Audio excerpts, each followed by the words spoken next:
Le méchant chiot. Il était une fois, dans un village joyeux et coloré, un petit chiot, au pelage hirsute et aux yeux pétillants, nommé Azorel. Bien qu'il ait une apparence adorable, son âme était pleine de malice. Azorel avait l'habitude de donner les conseils les plus inappropriés aux autres chiots. Il leur disait de fuir la maison, de voler l'os du voisin ou d'aboyer toute la nuit pour effrayer les villageois. Au début, les autres chiots riaient et le suivaient, mais bientôt leurs parents ont commencé à remarquer les problèmes qu'il causait.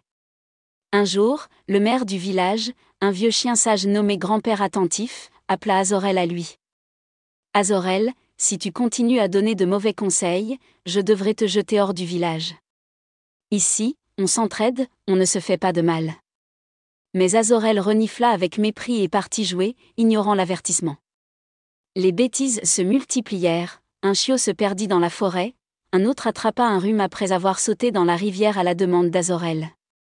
Les villageois, tristes et en colère, décidèrent de le chasser. Azorel erra seul et déprimé pendant des jours dans la forêt. La faim et le froid l'épuisèrent, et une nuit, il se réfugia, grelottant, sous un vieil arbre. Soudain, il aperçut un renardeau pris au piège. Sans réfléchir, Azorel le libéra et nettoya sa blessure. La renarde, reconnaissante, le conduisit dans sa tanière et le réchauffa.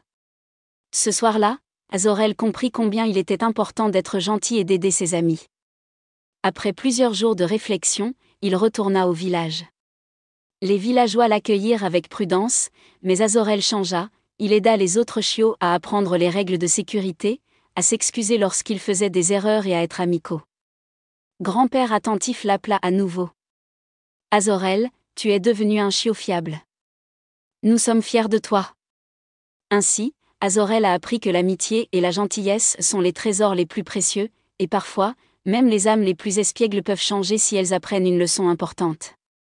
Fin.